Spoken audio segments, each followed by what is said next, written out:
that pink after the pack. We have it out there. If you want it, I'll bring it. Out Make you a where? cup. Have you still not gotten your direct deposits? All right, everybody. I'd like to welcome you all to the City Council work session on February 9th. We are getting started at, I believe, 1 minute late. That's my bad, 6:31. And let me get out the agenda. All right, for the call to order, we're going to do the roll call, and everybody is here tonight, correct? Yes? Yes. All right, and now for the approval of the agenda.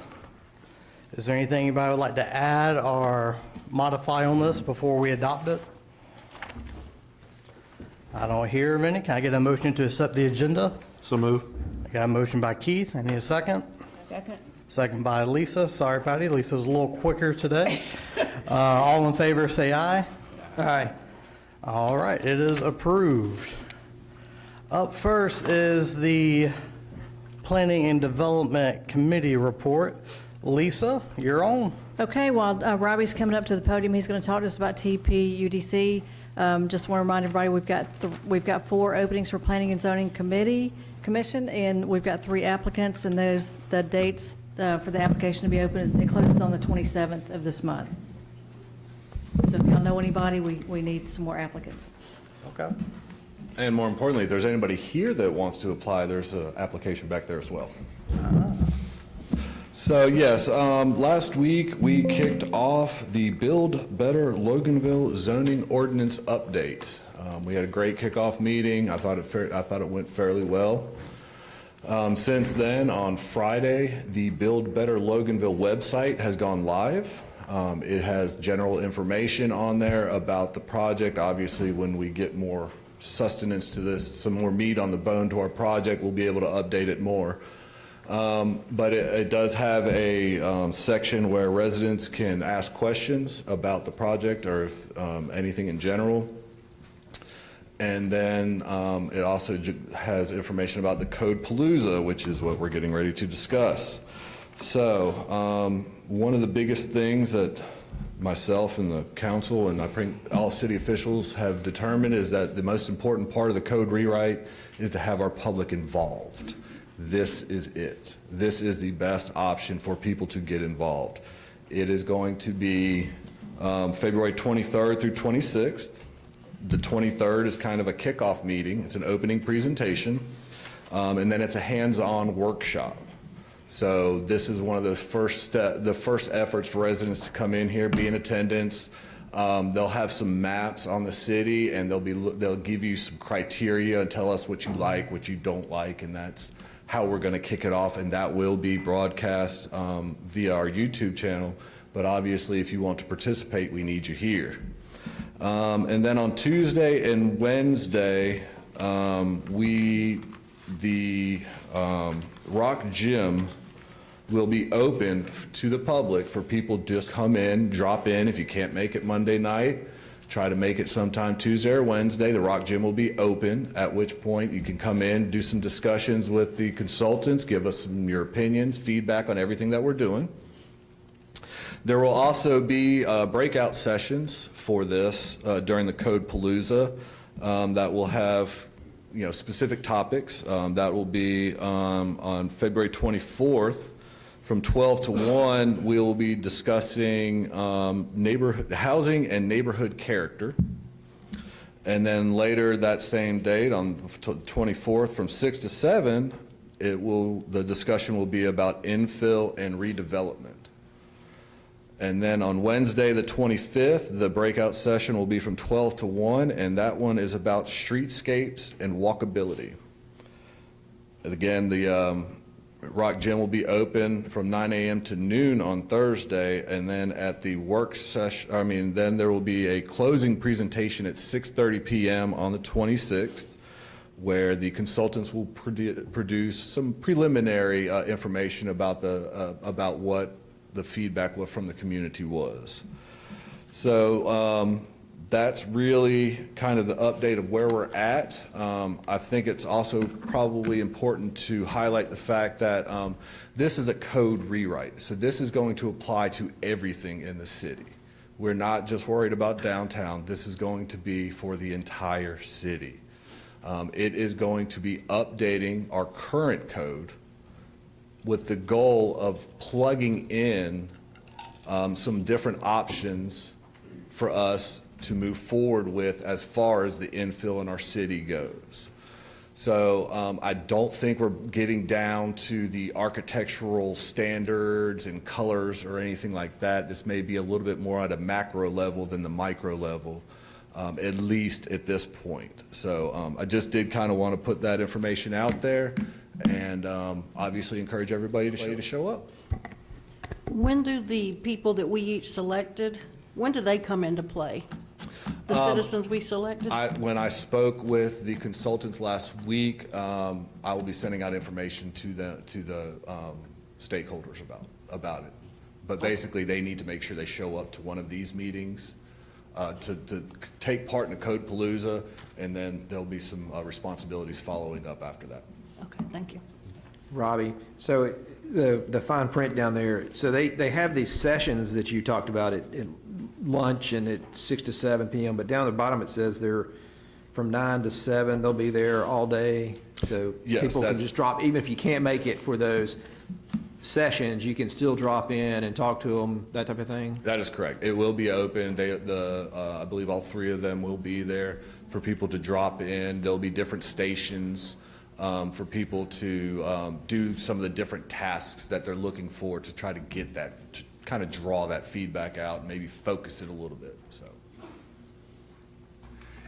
Let me just add to what Robbie said, just for the public, that opening session is going to be sort of your biggest primary public engagement work session, and then those open, what do they call them? Open studio days. But that first opening night, they literally take you through some amazing processes of, what do you want your town to look like? So this is very much the opportunity for the public, not just the city council, not just the planning commission, but for the public to get engaged in what do you want your town to look like? And there's processes that they take you through that help get to that end result. And on that Thursday night presentation, just to reiterate, that is a rough draft of sort of their findings. That is not, oh, here's what we're doing. They take all that they develop through those 3 or 4 days, and then they start drafting codes. And then once they get the code drafted, then it comes back to staff for review and edit and input, and then it comes back to y'all, and then it comes back to the public, sort of later, I guess, later in the summer, early fall. So it's a very scheduled process, and this week of Codapalooza is the most important time for the public to provide input as to what they want to see and don't want to see in terms of how their code, their zoning ordinance shapes their community. Quick question for you, if you don't mind. With this not really being codified or whatever till later in the summer, how does this affect the moratorium? Or does it? Your moratorium is in effect, which it'll be coming before you next month for a renewal, if you so choose, and we would strongly suggest that you do. But your moratorium is in effect to allow this process to take place. So basically, your moratorium will be coming up. We'll bring you a moratorium extension ordinance next month for you to extend it out again. And then, hopefully that next extension, 6 months, will be close in time to when you're adopting this new code. You may need to look at another extension, which is no big deal in terms of the law. A lot of communities may have 2 and 3 year moratoriums to either address codes or address infrastructure problems and the like. So your moratorium is there to give y'all time to get this right. So you're not in a rush, but you want to keep it moving on the path, and staff and the consultants have done a real good job, and y'all have pushed for too, a real good job of giving you a timeline to where essentially 2026 calendar year, more or less, will get this done from start to finish. Robbie, let me confirm something I think I heard you say. We're not going to get into design or art standards? Not this early in the process. I mean, obviously, when we go through Code Palooza and people start expressing what they like and what they don't like, it may be refined more then on the back end, but at the beginning, it's going to be at a macro level of more, Okay. What do you like, what don't you like, and then That makes sense, but we're not going to ignore it altogether. I mean, it'll be part of the code rewrite ultimately. That is my understanding, Okay. yes. Yes. I'm not 100% certain. Yes, yeah. okay, yeah. thank you, Paul. I just wanted to make sure, because that was important to me. But to clarify that is important. Yes, if y'all so choose, right? Yes, I think we choose. I Right. think we choose, Okay, yeah. you know, it's important, like, the code a is big driver whatever behind four this. of y'all agree for it to be, based upon what your staff tells you, what your consultants tell you, what you hear from the public input. And so, the general concept, I would think, would be to add enhanced aesthetic controls, design standards and those, and that'll absolutely come out of this process. Okay. I think maybe the question stems from sort of the initial meeting of sort of how detailed. Let me set everybody's mind at ease. Georgia law is actually explicitly clear. You cannot regulate paint colors. Period, end of story. You can't. But other design aesthetic standards like, you know, what the soffit looks like or what the front door looks like, those can be part of this. How granular that is up to y'all, right? So strongly encourage you in that Codapalooza to provide input, you know, on, oh, we want to see it down to this level, or we don't want to see it, and everybody's beliefs are different. Can we go down to the level that we don't want to see a development being built that there's a ditch on the outside of the neighborhood and you can't, I mean, I'd like to see the ditches go away. Can we get down to that kind of detail? Yeah, I think so. I mean, and some of those are going to be, you know, I don't know how much they're looking at the development regs, because your development regs also control some of those sort of stormwater functions and that sort of thing. So, but yes, some of that granular absolutely can be addressed. I mean, if there's biggies that are important to y'all yell about them, okay? And even to the level of, say, I guess we don't require subdivisions to have a sign at the beginning of their subdivision saying that this is the name of their subdivision, and we don't have anything that says once you fill out the permit, you've got X amount of days to build that sign and finish it. That sign can just sit there under construction forever if it wants to. So we can go down to those kind of details and make changes with that? Sure. Okay. We just have to remember all of it, Lisa. Well, and I will just express a little bit of caution. I do understand that we want to have greater control, but also with greater control comes greater limitations. So it's a balancing act between what we want and what we need. So that's just the biggest thing is just make sure that the more restrictions and the more stuff we put out there, the harder it is to build in the city. So it's just my 2 cents worth, just make sure we're balancing ultimate goals with a little dose of reality. All right. Oh, this is on you. Yep. Yep. I think that's all we have. All right, thank you, Lisa and Robbie. Up next is Finance Committee report. Keith? Thank you, Mayor. The only thing we have on the agenda tonight is about the fiscal year 2026 audit engagement with McNair, McLemore, Middlebrooks and Company. They've got us a total price of $59,500, with $34,000 of that coming out of budget line item 100, 1510, 521-203, which is the general fund. And then the second part of it, the $25,500, comes out of 505, 4400, 521-203, which is the water. The reason it's split up between these two is because they're both involved and they both are going to be audited. So that's why the total is being split up out of these two areas. Any questions? I believe they're coming Thursday night to Present. present. So they'll be here Thursday. We could ask them questions directly when they come here. Any other questions from council or? Yeah, may I get a hard copy of what they're going to bring Thursday before Thursday? Thank you. You can just let me know. I can't read it on my little phone. It drives me crazy. Oh, you've already got it, Brandon. Yeah, I believe, are they Is in the it out, box is now? mail drop? Oh, they're not? Was waiting on if they were requesting. No, I get it, thank you. I asked for one too for this, so That it's phone hard for drives me to me. read on the phone as well. Yeah, thanks. And a question, how long have we been using this CPA firm? If you choose to go with them for 2026, it'll be the third year. Oh, okay, I thought it was longer than that, okay. No, it was a prior firm before that, and they dissolved. And so we went with who Ken, the over. CPA, recommended. Is it the same CPAs that switched over? One of them is, but the lead auditor is not. He's Okay. new. Okay. Yeah, that just makes a difference to me, because at some point it becomes a little too cozy, a little too, they get to know each other a little bit too much, and I think we need to switch every now and again, but it's not soon enough yet. Thank you. All right, this is the only thing we have from the finance. I think since they're going to be here Thursday, we need to hold off on consent. Yep. We'll hold off for Thursday, definitely. Okay, thank you. No problem. Thank you, Keith. Up next is public safety. You have anything, Melanie? I'll have a report on Thursday. I thought we were going to be doing a lot of discussion tonight. We have executive session, I think, so I was going to wait and just do something Thursday. Okay. Thank you. No problem. I didn't know we had. Good deal. Well, thank you, Melanie. Up next is Public Utilities Committee. That'd be Bill.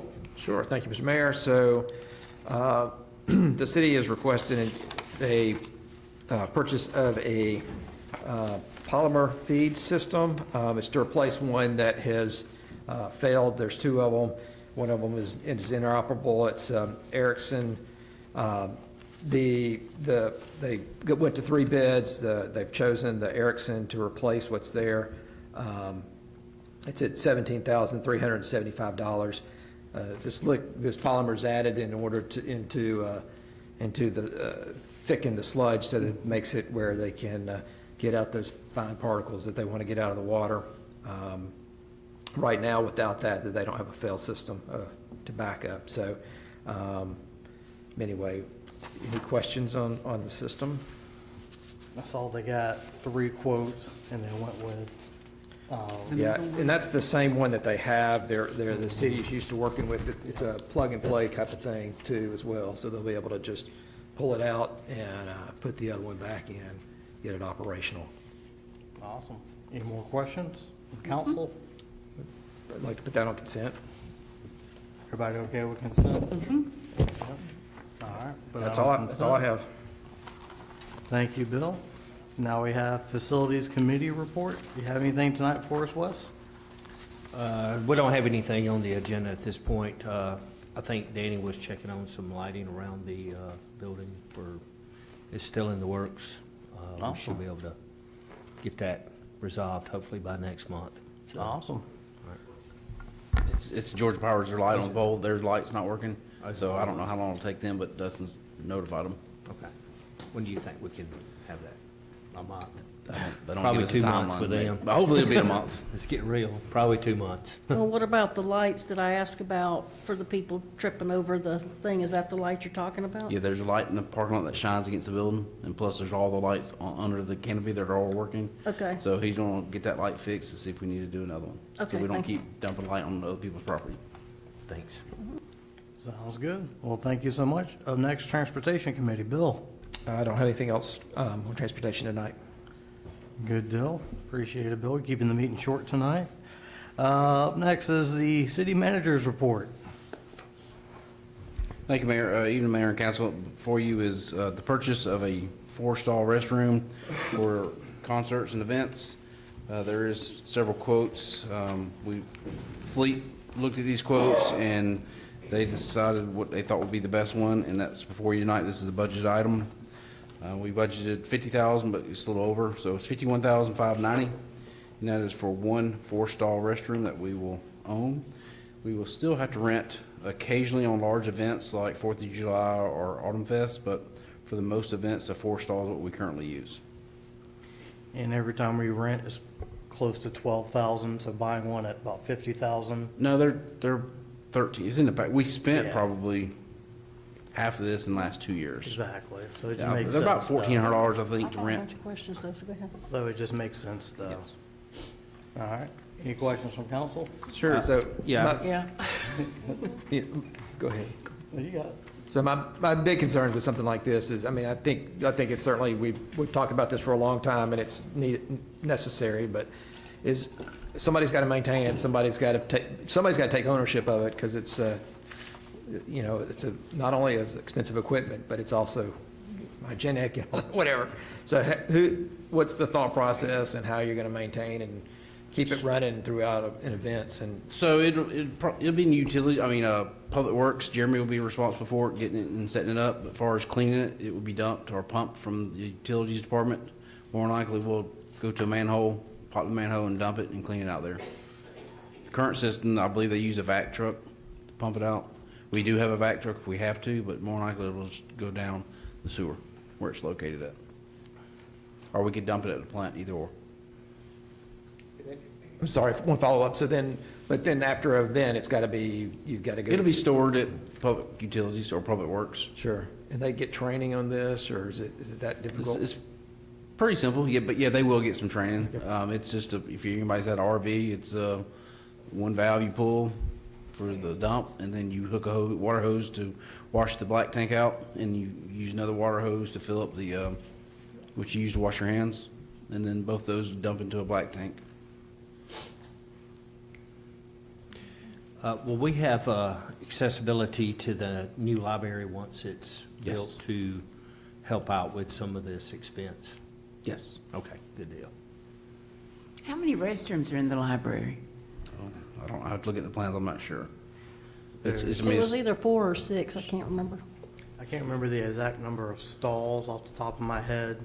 I know there's a men's and a women's, and they're fairly large. And there's also a family bathroom as well for nursing mothers, stuff like that as well, so. Okay. I kind of got the impression, once the library was built, that it was just a wonderful thing that we were going to be able to use their restrooms. So why are we now buying an additional, whatever you call these things, at 50-some thousand? because of the amount of people we have at these events. Just like they use the health department now, you know, they use that on events, but, you know, you also see the 4,000 people that come, and one bathroom can get overcrowded, so that's the same reason we use the trailers now. But most people don't want to walk from Town Green to the library to use the bathroom, so we put one on Town Green. That's where it'll be during concerts. And then we stage them out through, like Autumn Fest, she'll have some staged out. Usually, I think she has them here in front of the Rock Gym. Is that right, Christie? Yeah. And plus, they use the one on both sides of the city. But the library will still be open for use. Sure. We have a key card to that facility. That's why they put the bathrooms where you can go into the bathroom, but not the library.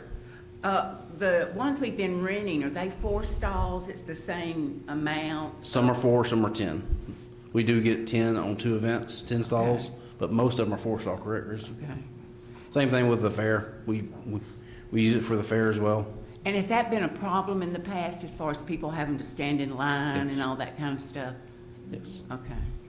Also, it's used at the Independence Day celebration. That's not over here near where the library is going to be. So it's good to have the mobility in case we have events other places. I don't have a problem with it necessarily. I just think I have a problem with the way it was communicated with the library issue. I mean, But- it was just, Yeah, it'll still be used. The library will be used once it's Yeah, just to be clear, your library agreement does call for that shared use for the public Right, events. yeah. So it's in there and it's double keyed to where, you know, you'll have access to the libraries, to the library restrooms when the library's closed, but the events are going on. okay. All right, thank you. Yeah, I'm with you, Patty. That was when I saw it, I thought that was one of the main selling points It of the was. library. Oh, so It we'll have was. bathrooms. I get it, but, you know, now we It need to was. rent some bathrooms too. Just another little, Okay, I'm with you. I know you said it'd be stored over at the fleet department. Is it gonna be out of the weather? Because that's fiberglass, and it's gonna turn Yeah. black, it's gonna get I nasty mean, looking. There's no room for it right now under, we could build one if that's what y'all request, but Well, that's what I'm just saying, because I wanted to make sure we're looking at all the expense of what this is gonna cost. And what was the main reason that we selected, the company that we selected to buy from? Is that who when we rent them, are we buying the brand that we rent? I don't know if we are or not. Mainly it was the layout and the holding tank was larger. I believe that Okay. was his factors that he factored. And is there a warranty on this? And what's There its is a- life expectancy? There is, it's a 2-year warranty on it. And what's the life expectancy of this trailer? Because what I'm saying I is, don't know. I know, we're paying $54-something Right. thousand. We rent them when we need them. We're not maintaining it, we're not storing it, we're not doing the upkeep on it. we're getting a new one every time that's up to date. I mean, if we expect this to last 10 years, 10 years from now, it's outdated, it's falling apart. I'm just looking at really how cost-effective it is. If the council wants us to keep renting, we'd be more than happy to rent, because it is easier, but, you know, we've already spent, I think, what'd she say? We spent 25,000 last 2 years on renting them. Right. So that's just gonna get more and more if we have to go to a bigger stall, but. I know, and it's I just, think but the it's, life expectancy is a good question, though, because. But I wanna know, I mean- If it's 2 years, I mean, I can't tell you because I don't know how it's gonna be I mean, when kept they and- told us a new city hall building only has a 25-year life expectancy, I think a Yeah. porta potty I think thing that's is very I low. think that's a good question. And- Could we get that information maybe from the company? I will call him and see if he can tell me, but it's a lot of factors that would imagine will go Yeah, into that, but that that'll makes I know. sense, but. Chris, you will call them tomorrow morning? I just want to make sure we're spending the taxpayers' dollars wisely, especially, because when we do have the concerts, I know the one we rent usually is a 4-stall, but when the library comes online, I've already looked at the blueprints, I believe there's either 4 or 6, so there's either 2 women, 2 men's, and then the 2, like you said, the family ones. So there's your bathrooms right there. So I'm just making sure we're spending our money wisely, and, because if we're renting, we're gonna have to, sitting there telling me we're gonna still have to rent a 10-stall for other events. You know, now are we gonna be coming back in here in the summer and go, okay, well, we just spent $57,000, but we need to rent another. You will rent another 10 stall, I will tell you that right now. Okay. Because there is no bathrooms at West Walton Park, except for 2. Right. And we've had flooding issues because that system can't handle just two bathrooms. So you would definitely, no illusion about it, you will have another bathroom rental for fireworks, unless we don't do fireworks. Or move it to somewhere else, but you can't move it to downtown because too many houses. The ones we rent are very nice. Yes. I can see very easily how after a season or 2, you're gonna have to go in and do a major overhaul. Could be. Is the 10 stall included in that money figure that you gave us? Yes, I believe so. So, It is. You talking about the rental figure? yeah. Yeah. So. I think the 10 stalls, I want to say 3,500. Does that sound correct, Christie? Yeah. So if we have to rent that anyway, we kind of need to factor that in when you're talking about the cost. And the Chris- maintenance, I don't know about maintenance on it. you know. Chrissy, would you mind coming up to the mic real quick? I'm sorry, I'm having a hard time hearing you about there. You said something about the 10 stall is how much roundabout? To rent the 4-stall, it's like $1,600 every time you rent it, and then you have to pay a delivery fee, which is $100. And I want to say the 10-stall is right at $3,000, even that's with the delivery fee. So, and we do rent the 10-stall normally for the carnival and for Independence Celebration. But all the other events, we rent the 4-stall, and we store over out in front of the health department. And usually there is a line at this 4-stall and a line out at the health department as well. So- Okay. So I feel like we definitely need, if we can't purchase one, we're definitely gonna have to keep renting one. Yeah, okay. But I will call tomorrow and get the life expectancy of it. Thank you. Okay, thank you. Thank you. Thank you, Christie.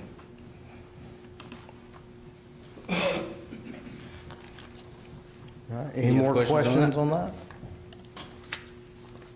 that? All right, I guess we'll see how it turns out Thursday. Danny? The other item is an item that was asked to be put on the agenda for the DD liaison, so I will turn that over to the council. I think the confusion might have been settled. Tara's sitting back here, so she can certainly interject anytime she wants to, but I think they decided they didn't want a liaison at all. Is that still the case, Tara? Yeah. Tara, would you mind coming up here? The DDA requested a liaison back when they were first formed, and that was, they're getting their feet wet, stuff like that. So when they asked for a liaison, we voted on it. And so now they don't feel like they need a liaison, from my understanding, because they come to a lot of the council meetings. We go to a lot of the DDA meetings. Everything's online now, so we really don't need that position anymore. Because a liaison, frankly, you just sit there, and if they have a question, you answer it. Like, you don't want to interject too much in these meetings as a liaison, because it's just your personal feelings on it. It's not the full council's decision on it. So we're more than welcome to keep coming to the meetings if they're asking us to, if we're going to show up or whatnot. But I also believe we don't need a liaison position I'm fine anymore. with it. Unless I they have been- ever request a liaison or a member or something. Yeah, I have no problem with it. I just wanted to confirm that that was still the case, that y'all didn't want one. Now, I do have a question. Does council need to vote on the fact that they don't want one to make sure we stay in the voting arena for the next time it happens, and the next DDA, and the next chairman, and all that kind of stuff? Am I making sense, Paul? You are. Okay. If you'd like to, you certainly can. I mean, I think it's pretty clear, I think I've heard that nobody wants to do the liaison anymore, but if you want to formalize it with a motion, go right ahead. I think we should, just to maintain Let's our, formalize it. All right, we'll call for a vote. Do you have anything else to add before we? No, I think, Okay, we got it. yeah, no, we want to go with no liaison. Now, we didn't decide that on our own because we know we can't decide that on our own. So when we were asked our opinion, I passed the email on and they did decide that. However, Brandon, Melanie are very involved in the DDA and we appreciate that. We do have a good relationship with both of them. I can get them both on the phone within an hour. Danny also, so this isn't at all just saying like, hey, we want all three of them to continue to be there because we really need them and they really helped us through the transition and we're just about to get started on the good stuff. So we don't want to lose traction on that. So we didn't bring up the liaison conversation, but if you ask our opinion, we yeah, don't think we need one. I did, because I wanted y'all to have what you wanted, you know. Yeah. Well, That's it. thank you. I do have a question that's kind of been in my, not for you, Tara. Thank you, Tara. It's been on my mind. Paul, that's your name, it's not Tom. When council goes, you know, members go and they offer their opinions on one thing or another thing, and then if it should come before a vote on council, is that a conflict? I'm sorry, I do not understand the question. If Well- council goes and offers their opinions on one thing or another, and then that comes before the council, is that a conflict? Right. I'm sorry, I don't have enough clarity in that question to be able to Well, let's accurately say they answer. were talking about 254, because Who's that's all, they? Hang they on. being DDA. Okay, all right, sorry, go ahead. And then they look out into the audience, because it's, you know, usually Melanie and Brandon are there, and they ask, well, what do y'all think, or what should we do, or what, you know, is that too much money? Whatever questions they may ask that ultimately would come before council for a vote. I don't know, that's just projection. Would that be a conflict if they're advising on the topic at the DDA meeting, and then the topic comes before council? Is that a conflict? A conflict of interest? Yes. No, I don't believe Okay. so. That's been swirling. One member of this body speaks not for the whole body. Doesn't mean they can't share their own specific opinion as to their, you know, one particular view or their intended vote. Okay. But no, there's no conflict of interest just because they're providing input on an issue, with the caveat that one member of this body speaks not for the whole. It requires 4 of you to speak Okay. on Glad matters to that get that require settled. official action, I It's guess. just I been should say. swirling. Thank you. All right, do you want to go to make a motion tonight, or do you all want to wait till Thursday to vote on the DDA liaison? I'm fine with either Tonight. one. Do it tonight? Everybody good with that? You want to make a motion, Patty? What do I say? I want to make a motion that we accept the fact that we're not going to have a liaison for the DDA. Does that work? Does that work, Paul? All right, second by Lisa. All in favor, say aye. Any opposed? All right, there we go. And then Danny, it's still on you. Yep. So Chrissy just sent me a thing saying that the life expectancy of a portable restroom trailer is 5 to 10 years, with well-maintained units can last 12 to 15 years. Okay, that's good. There's that little tidbit of good, information. The other thing I have for you is is in the packet, Walton County elections request to use the Rock Gym for elections. Should be a simple discussion.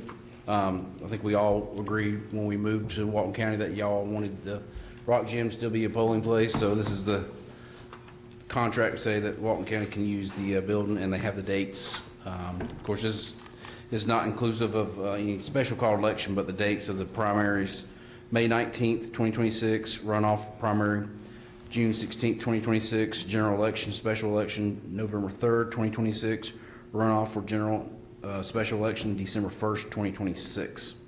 So those days definitely the Rock Gym could not be rented, so it is use of a city facility, so just put it on the agenda for y'all's formal adoption. All right, thank you. Any questions, concerns? Is this able to be put on consent, Paul? Are y'all okay with consent on this? Sure. All right, consent it is. And the only thing I would say is under back to the DDA, we do have applications open for the DDA as well. We do. That's all I have, Mayor. Thank you. Now, Paul, city attorney updates. Thank you, Mayor. Before I hit the one item that's up for discussion, we do have an executive session. I apologize. I'll try and keep it as quick and brief as I can, but nobody go anywhere afterwards. But what you have before you tonight for discussion is this issue that came before you last month, and that is a charter change to your candidate eligibility requirements to comply with Georgia law. And then what came out of that was also what about the age issue? So I sent y'all a detailed email. The short answer is as to residency requirement, the maximum is 1 year, but it can be less if you so choose. As to the age requirement, the maximum is 21 years old, but it can be less if you so choose. As you currently sit, your age requirement is less as to council members, 18, but 21 as to mayor. So before we go through the process of initiating a home rule charter change, I want to hear from y'all, or from a consensus majority of y'all, what y'all want to do. Then we'll have to prepare that, have to get it advertised properly, get the timing right, and then bring it back before you. And you actually have to adopt charter changes by home rule at 2 consecutive regular meetings. So for instance, if you told me what to do tonight and the timing were just right for me to get the ads right, then you would do it at March, April. If those dates didn't work, you would do it at April, May. Again, you don't have an election until 2027, so you've got a minute or two, but it was just a cleanup thing that we were getting taken care of for you, and I need to know what you guys want us to do. I'll be happy to answer any questions.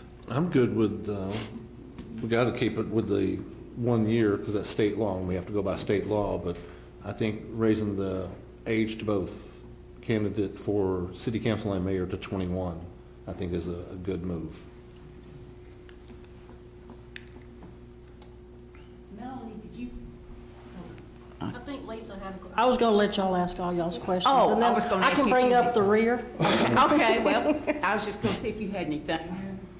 I just want to make sure I understand this right. So no matter what we vote, the state law is going to override. So I don't understand why it even has to come before council when we don't really have. So that, well, I don't think I realized this in particular, but at one prior qualification, you had a candidate challenge you, and so your city attorney had to address the issue. I mean, I can't think of, off the top of my head, a logical reason of why you would want to have your charter be in direct conflict with state law, because it would be ultra vires at that point. It just wouldn't be enforceable. I can think of potential ways where it could create a problem for you that I just would not suggest that you engage in. Basically, it used to be a 2-year residency max requirement, and then many, many years ago, I think in the late 90s or early 2000s, they lowered it to 1 year. Your charter just never got changed to comply with Georgia law. That's the reason why it's sitting there. But your charter, as it relates to the 2-year residency requirement, simply is not compliant with Georgia law. Georgia law is going to trump your charter. And it is our advice and opinion that you should change it to comply with Georgia law. I don't think there's any logical or valid reason to not. So yes, I did spend hours and hours, and I mean, Paul's not wrong, okay, that the state does trump our city. At the end of the day, I'm going to vote my convictions, because I believe that our Gold Dome did the entire state a disservice when they allowed people to move in and run for office and only having lived here for a year. And there is no, it's all fast and loose. You sit there, I sit there for hours and I go through Muni Code. Everybody's charter. A lot, not everybody, but a lot of people's charter. There's 4 years, there's 2 years, there's this, there's that, there's this age. Some people have a 25 years old to run. Okay, so there is nothing. As a matter of fact, I even found an article and he's talking about getting challenged. And you will get challenged and go, okay, yeah, sure, run. City of Atlanta right now, October 2025, they got challenged. This is what the City of Atlanta's attorney said, and I'm going to quote from this article. Atlanta City Attorney Patrice Perkins Hooker stressed that candidates for district seats must live in the district for over a year before attempting to run for office. That's the City of Atlanta. That's the largest municipality in the state. I talked to everybody. I've talked to everybody. Our Secretary of State, he's in a huge mess right now with election fraud. I think there's going to be a lot of election reform come from this. I don't see why we don't have an election for 2 years. Let's wait and see what happens. They may rewrite the whole state thing. So we're going to be paying Paul's office now. We're going to pay him again later. Just wait. Nobody's challenging anything right now. Say we wait. Spoke to Rusi Patel, the attorney for the GMA. The sky's not falling. There's no big deal. Yeah, you could get challenged. You just have to let them run. There's really no reason other than, as he said, you want everything to comply. That saying, I will just tell y'all up front, I'm not going to vote for it no matter what we change it to.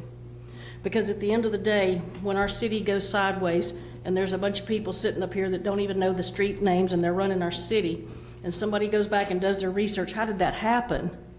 And they go back in the minutes and they see a 5-to-1 vote. Oh, those people did this. The why is never going to matter why we change it. It's that it changed. And I'm not going to participate in something that I don't, in my gut and in my heart, believe in. So I won't vote for it no matter what we change it to. But since we're going to be looking at elections and candidates, 4 years ago when I got elected, I wanted random drug testing for council members. So is there anything that we can look at if we're going to dig into 21 years to run and things like that? Can we also look at, we expect our employees, all of our employees are subject to drug testing. So I think the people that are writing the legislature that run this city, I think they should be held to the same standard, actually a higher standard than those folks. And so I would like to see if I have any support for random drug testing amongst ourselves, because I'll go right now and use that restroom. I don't have a problem. And I think if you're willing to sit up here and represent the people of Loganville, that you should be willing to hold yourself to the same or a higher standard. So let's also address that conversation. I have no problem addressing it, except when I take my gummies when my knees are hurting me. We can't, I have to have a little advance notice. But other than that, I'm teasing. But does that mean we get to make a better salary too? Let's address that I just think too. we should hold ourselves to a better or higher standard than we expect our employees to do. How can we sit there and set rules for them and tell them this, that, and the other, and then we sit up here and we're not willing to do the same thing? I don't have a problem with the drug test. It's Okay. not a big deal. I'm a part of that. I don't have a problem either. I think we should. So the question before you is as to the issue of candidate eligibility. Yeah. Now you're asking whether or not your city's drug test policy can apply to elected officials. That is a completely different issue that will I have know. to be addressed and researched. Generally, the answer is no, that elected officials are not subject to the employee drug policies. Could they be made subject to it? I don't know the answer to that. Now you're asking an employment law question that bleeds into the issues of elected official status. That is a completely different standard than whether or not there is a candidate eligibility issue that conflicts between Georgia state law and your charter. Because remember, I think I put this in my email to you, the preference or the default is that all persons are deemed eligible to run for office, subject to the limitations espoused either in state law or in your local ordinances or charter that does not conflict with state law. So if you're asking me whether or not the city council, as elected officials, can be made subject to the city's employee drug policy, drug testing policy, I don't know the answer to that, but I'd be happy to dig into it and research it for you. But that is not the same as whether or not we're going to change age or residency requirements. I of know, your I would charter. just I get think it we in need to there. get back Candidacy on topic eligibility. to Yep, what I would we're just get it in discussing. Seeing there. that we don't have an election coming up anytime on the horizon, do y'all want to go ahead and take action on this? Do you want to wait and, you know? I think as long as it's done by the next election. Yeah, that's Yeah. kind of the way I'm feeling. Yeah, and my thing is, if you don't like the law, fight to change it. And that's where I'm And that will going. give us time That's to- where I'm As a going. council, if we don't like this law, I mean, we've got a whole bunch of people we can contact and write and complain, and you never know how that's gonna turn Right. out. So I think waiting until it gets closer to the next election. Yeah, and I'm gonna start working on that. Are you? Find it- Well, yeah, I I'll be am. glad to help you Okay. because, you know, I don't think we should ever defy the law. I think we should work to change the law. So why not? Danny's smiling. I agree with you, don't defy the law. So, Which is yeah, I what mean, we'll we be got 2 doing. years, that gives us time. I mean, we might not be able to change it by then, but we can see if we can make a, Well, we you might never be know. able to get some Listen, other. the legislators that I've councils. talked to have no idea that it's a 1 year. Those people we need to get involved too, because they're under the same law. They may not Well, have, you know, You know. seems to me they would be. They make their own rules Yeah. themselves. Okay, so then I'm gonna, do you want me to make a motion, Brandon? Well, what are we agreeing Then I'm to? gonna- With it that I'm gonna 21 make years the- old and, Well, that we're gonna, he can change the 21 now if he wants to, but I'd say let's just hold the whole thing until closer to the election. well, it's when they go into session, correct, Paul? So it'd have to go before next year we're Well, I in mean, session. for us as a thing, I mean, I'm just gonna start Does working the on charter have to it. go before the legislature? Y'all can, this does not require Gold Dome change. Okay. Y'all can change this by home rule. That's what we had set up for y'all. What I think I'm hearing, is that y'all don't want to take action now? or- Correct. Okay, Well- then we won't take action. Or maybe there are 4 of you who want to take action now, but I will caution you on this, is it's not 2 years. You're in February, you're at your February meeting. Qualifying for your municipal elections will be August of 2027. So you are at 18 months. You're not at 2 years. You're at a year and a half right now. And don't forget, for me to make these changes, it takes some bit of time prior to. But I will caution you, not changing it, you know, I know there's plenty of cities that don't have it right. Y'all are on notice that it needs to be right. Period, end of story. And so, at the end of the day,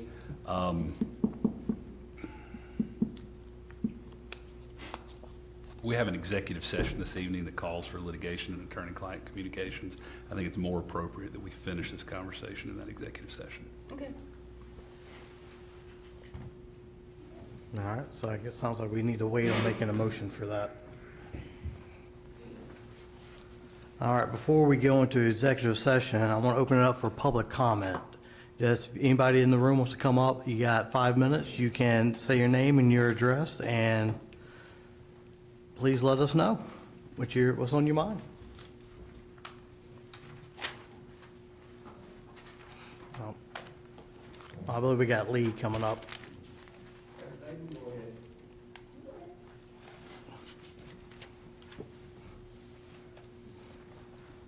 Hello, everybody. Lee Phillips, 4421 Pecan Street.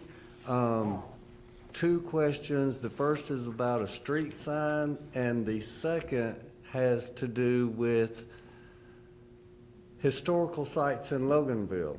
A couple years ago, I went to the city here to do some research on a fence, and through the conversation, I was told that Loganville doesn't have any registered historical landmark sites.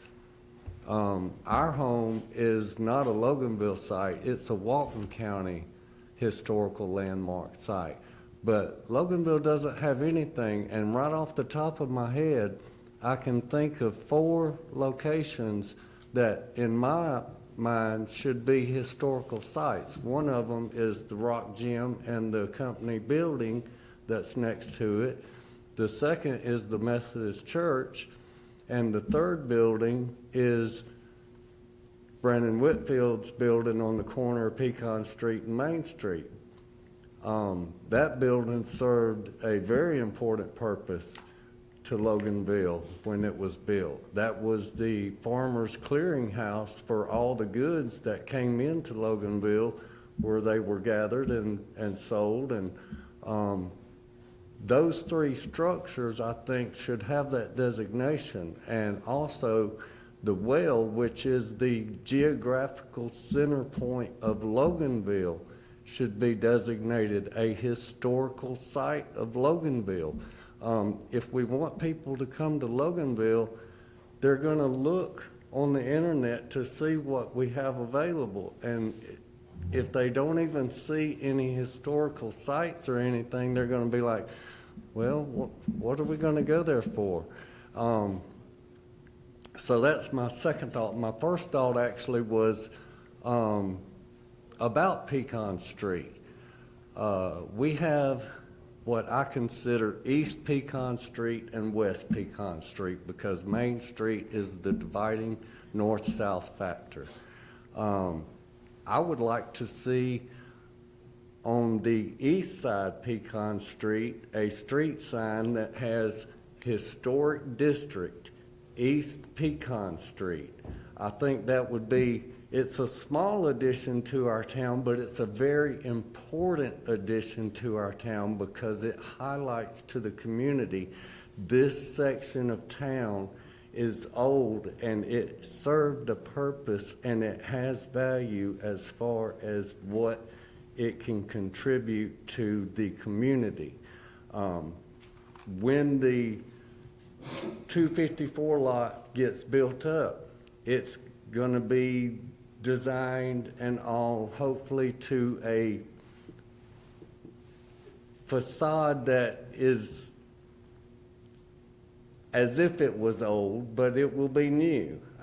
These plans are all in what's going to be happening is going to be discussed. So facades are the easiest thing in the world to do. You can build a new structure and make it look old to fit the town, and people understand this is new, but man, it looks old, it looks really good. It matches the rest of the town. So that was my two ideas, and I think we should have some historical buildings and sites in Loganville, and I think we should have a historical sign on the East Pecan Street of Loganville.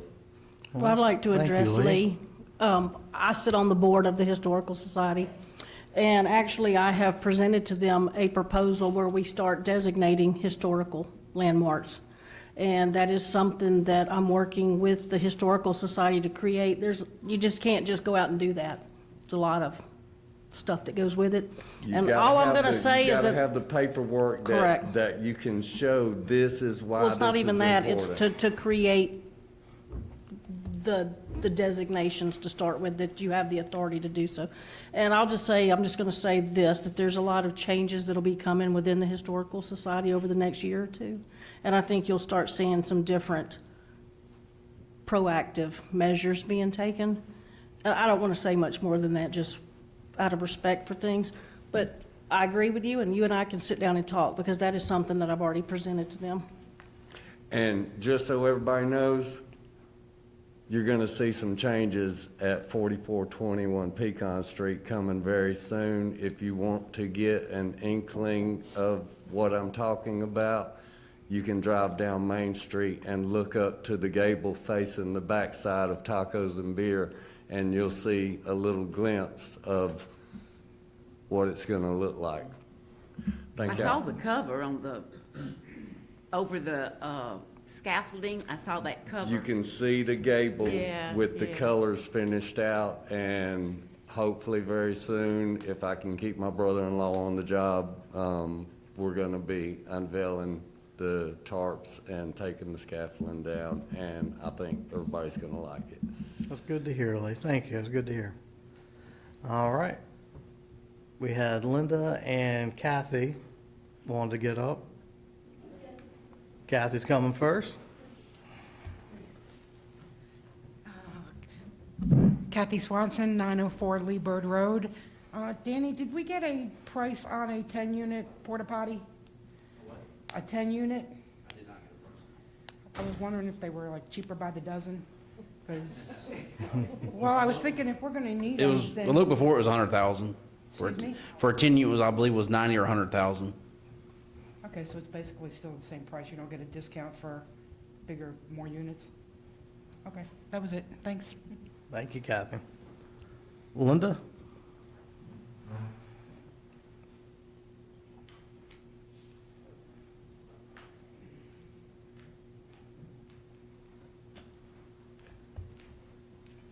Hi, I'm Linda Dodd. I live at 993 Granite Lane, Loganville, Georgia. The only comment I want to make about the porta potties is I think it's a great idea, but sending people across 20 at night when it's dark and no police out there to guide these people across the street to the library, which they're going to be able to see, there's not going to be a problem with that. But I'm just thinking, how many of these people that have got young children that need to go to the bathroom and they know, I gotta go, want to walk across a busy highway? We don't shut that highway down during our concerts. Or, we do during the fall festival, but we don't during the concerts. So that's just my thing. I think it's a safety issue for us to depend. I think the library that's gonna have the bathrooms there is wonderful, and I think we need to use them. But we also need to be thinking practical. So I think for safety's sake, the porta potties would be an added thing for our city. Thank you. Awesome. Thank you, Linda. All right. Anybody else? I don't see any. We can make a motion to go into executive session. We got a motion by Lisa. Need a second? Second. Second by Keith. All in favor, say aye. Aye. All right. Thank you all for coming, everybody. I know a lot of y'all probably aren't going to stay till after but thank you all for coming.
want a copy of the audit? Patty's got, oh, she gave it to Bill. You didn't speak fast enough. Yeah, that's I'll get it. Do you? Yeah, because I was going to review that. Well, we'll be discussing it Thursday, so yeah. I'll wake up at 3 and Did start you, going. did you sign up for the incident? Yes, I did. You can bring a guest. I usually bring She just signed up on it. I had, everything was, I think I sent you everything else you yeah, that's it. Yeah, I did sign up for that. And I signed up. I believe so.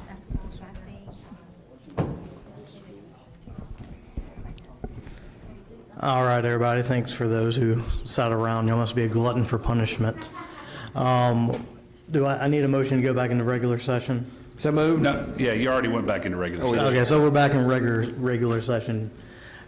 No action to be taken. No out of action to be executive taken. session. Just need a motion to adjourn unless anybody else wants All to do right. something. Consent agenda for the minutes and I'll wait for these items for Thursday night.